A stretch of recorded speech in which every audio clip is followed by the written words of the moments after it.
Vem cá, vem comigo. Muda a trilha, muda a história, vem cá. Agora vou trazer para você a história que é repleta de ciúmes, traições e muito dinheiro. É o enredo que levou a rica empresária Anne Cipriano Frigo para a cadeia. Ela é suspeita de ter mandado matar. Uns chamam de namorado, outros já dizem que é marido, né? Enfim, companheiro dela, né? O Vitor Lúcio Jacinto. Os dois se conheceram no aplicativo de relacionamento há 4 anos. Desde então, ninguém podia imaginar o que estava para acontecer. Reportagem no ar aqui no BG. Herdeira de uma fortuna. Empresária bem-sucedida. Uma mulher acostumada a mordomias e luxos. Em 2015, contratou a banda J Quest para tocar na própria festa de aniversário.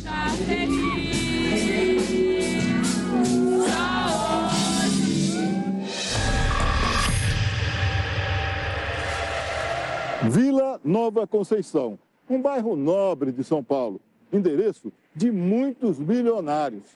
Foi essa região a escolhida pela empresária e herdeira milionária Anne Cipriano Frigo. Ela mora num apartamento desse prédio aqui, um prédio de alto padrão. O imóvel tem cerca de 700 metros quadrados e está avaliado em mais de 20 milhões de reais. Esse foi o endereço de Anne, até a polícia bater à porta dela. Com uma fortuna avaliada em mais de 40 milhões de reais, herdeira de indústrias de papelão, o que teria acontecido para a empresária ser suspeita de envolvimento na morte do namorado e obrigada a trocar o luxuoso apartamento por uma cela fria nessa delegacia no Morumbi, zona sul de São Paulo?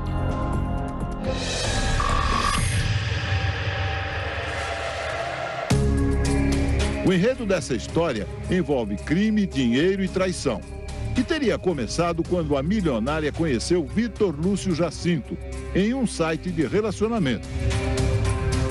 Ainda no começo do namoro, Vitor deixou o emprego de segurança em um restaurante. Teria passado a ser sustentado pela empresária. Mesmo com uma relação estável, moravam em casas diferentes. Anne, que já tinha sido casada, seguiu morando neste prédio, enquanto Vitor morava num confortável imóvel alugado em Alphaville, na Grande São Paulo. Até então, o casal aparentava ter uma vida feliz. O namorado recebia presentes caros, como, por exemplo, esse veículo de luxo avaliado em 2 milhões de reais. Mas Anne teria se revelado uma mulher ciumenta e as discussões passaram a fazer parte da rotina do casal. Teriam se separado por um período. A separação teria durado pouco. Sem dinheiro e sem emprego, Vitor voltou a procurar a empresária. Reataram o romance. É nesse momento que a história da empresária e do ex-segurança começaria a tomar novos rumos. Segundo a investigação, Anne teria descoberto várias traições de Vitor. Inconformada com a situação, a herdeira milionária passou a se irritar com os elevados gastos do namorado. Foi aí que, segundo a polícia, ela teria começado a tramar a morte do companheiro.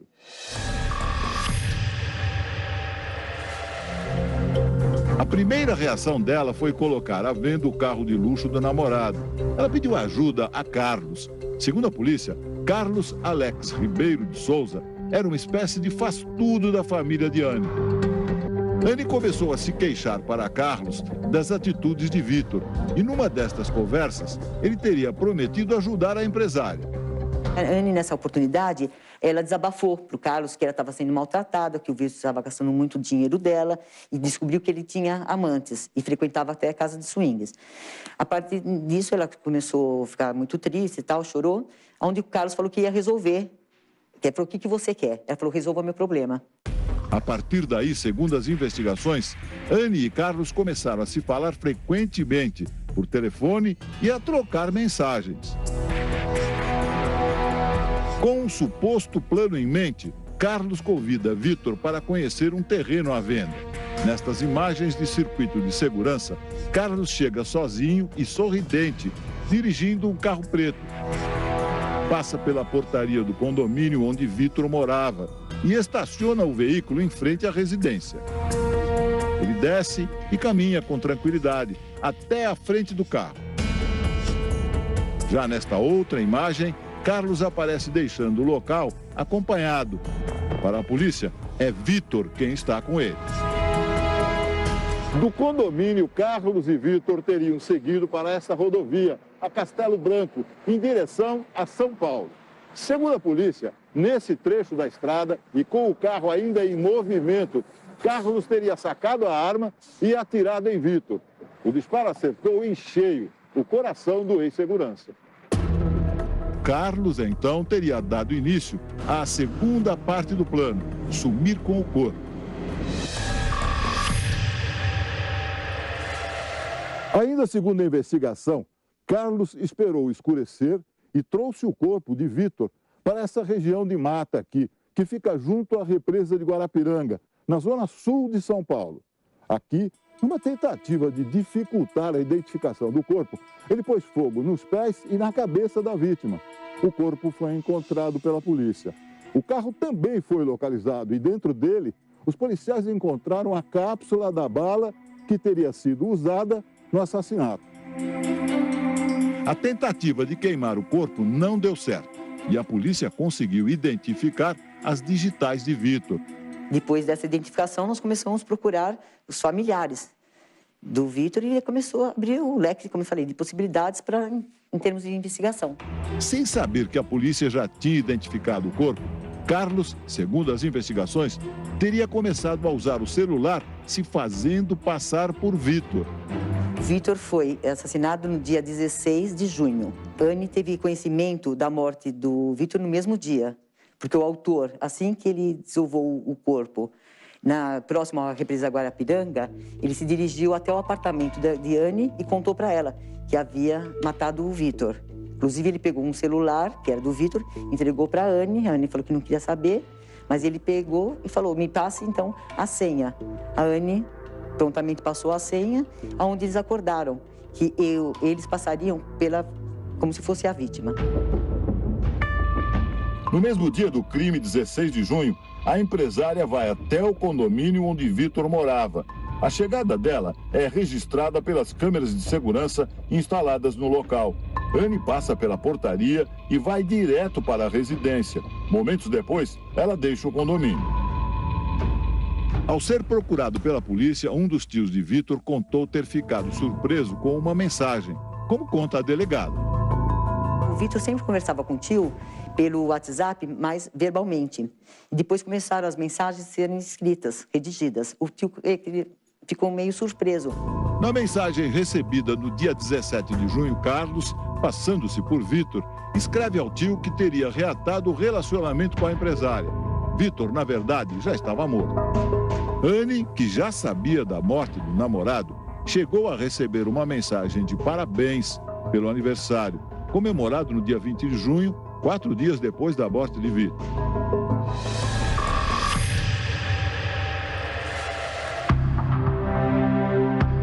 Os investigadores descobriram que 5 dias depois de supostamente mandar matar o namorado, Anne teria ido com este carro preto até a casa em que Vitor morava. Anne teria permanecido na residência por 3 horas e deixado o local em outro veículo, este utilitário branco. Os agentes acreditam que a empresária esteve no imóvel para tentar eliminar qualquer prova que a incriminasse. Segundo este relatório de investigação do Departamento de Homicídios e Proteção à Pessoa, Anne também teria mandado 3 funcionários até a residência para recolher todas as coisas dela que estavam na casa. O documento afirma ainda que a atitude da empresária foi contrária à recomendação da polícia, a de não mexer em nada na casa da vítima, até a realização da perícia. Os agentes descobriram também que Anne Cipriano Frigo já teria comprado uma passagem para viajar ao exterior. O embarque estava previsto para a última quinta-feira.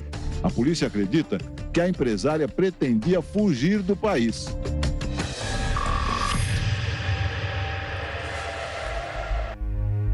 Com as provas reunidas, a polícia pediu a prisão temporária de Anne e Carlos. No mesmo dia em que foi preso, Carlos assumiu o crime. Ele teria confessado que receberia R$200 mil pela execução e que a milionária seria a mandante. Todas as evidências, a motivação, tudo ele falou com riqueza de detalhes. Eu fiz até a pergunta para ele, eu falei, eu não acredito que você matou ele por R$200 mil. Ele falou, não, foi por dinheiro e porque eu teria uma promessa de fazer os negócios, administrar, vender, comprar, administrar a compra e venda dos bens dela. Na última quinta-feira, com o rosto coberto, a empresária deixou a carceragem onde está presa para ser interrogada no Departamento de Homicídios e Proteção à Pessoa. Anne foi ouvida durante quase 5 horas. O depoimento foi acompanhado por 3 advogados. Ela negou o envolvimento na morte do namorado e que teria ficado com medo de Carlos. Ela afirma que realmente ela encontrou com o Carlos no dia do homicídio, onde Carlos confessou para ela que havia matado, e ela, por receio, ela forneceu, com medo do Carlos, ela forneceu a senha do telefone. Segundo o advogado da empresária, Vitor, ao longo do relacionamento com Anne, se mostrou uma pessoa mentirosa e aproveitadora. Tratava-se de uma mulher apaixonada, ela foi, ao longo de todos esses anos, explorada por esse sujeito e, em conjunto com o seu comparsa, que é justamente quem o matou. A defesa alega que Carlos e Vitor se uniram para desviar recursos da fortuna de Anne. O motivo do assassinato seria uma disputa entre os dois pelo dinheiro da milionária. Na verdade, desviaram os dois milhões de reais da minha cliente ao longo dessa relação. E aí, efetivamente, na verdade, o que acontece é que ele mata o melhor amigo simplesmente para disputar quem ia ficar explorando a minha cliente, como eles vinham fazendo já há anos. Já Carlos, em um novo interrogatório, acompanhado por um advogado, confirmou a versão de que Anne mandou matar Vitor. Carlos afirma que as mensagens trocadas pelo celular entre ele e a empresária foram apagadas e comprovariam as negociações para cometer o crime. Afinal, o que teria feito uma mulher milionária e bem-sucedida se envolver num crime passional? Para o médico psiquiatra, especialista em comportamento, pessoas com sentimentos de ciúme e de posse, em alguns casos, não aceitam ser contrariadas. A pessoa se sente dona do outro e qualquer ato que a contraria, inclusive a traição sexual, é vista como uma afronta. A polícia já conseguiu a quebra de sigilos telefônicos e bancários dos envolvidos. O Carlos fala que não recebeu os R$200 mil ainda dela. Ela fala que já pagou R$200 mil para ele, só que ela disse que foi por outro trabalho, não nada envolvendo a morte do seu marido.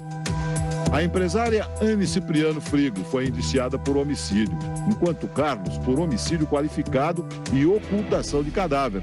A pena nestes casos pode passar de 30 anos. Pois é, a advogada milionária diz que ela estava sendo vítima dessa situação toda. Agora o detalhe é o seguinte, o Carlos, que é o homem que é o suspeito de ter atirado, ele já confessou. Ele deu toda a letra para a polícia. Aliás, não deu nem trabalho para a polícia. Ele chegou lá, a polícia prendeu, ele já contou tudo. E me parece que a polícia, nesse caso, esse aqui que é o atirador, me parece que a polícia, nesse caso, aí em São Paulo, doutora Márcia, tem inclusive provas bem robustas, né? Inclusive com muitas imagens de câmeras de segurança. Tem isso. Tem no primeiro momento, inclusive, aquela cápsula do projétil encontra-se dentro do carro dele, né? Que foi do disparo que ele fez contra o amigo, né? Mas o interessante é que quando a gente fala na Anne, uma mulher, uma empresária experiente, uma mulher que tem comando, né? E aí, em um determinado momento, ela disse que porque os dois tentavam explorá-la, aí um matou o outro. Isso não faz o menor sentido. Isso não faz o menor sentido. Claro, entendo a exploração quando você tem esse contexto emocional, né? Em que se permite algumas coisas, mas isso ela só tinha com o namorado dela, não com a outra pessoa, né? E muito estranho ainda fica a ideia de que, após avisada de que o serviço tinha sido feito, que ela vai à casa, né? Dá uma primeira... procura alguma coisa, com certeza, porque iria até a casa dele. Depois retorna, passa 3 horas dentro da casa e procurando o quê? Alguma coisa ainda não foi encontrada, ainda não foi esclarecida. Nesse momento, motivação para mim, sabe, Jasso? Seguimos acompanhando, doutora Márcia. Novidades a gente traz aqui no Balanço Geral.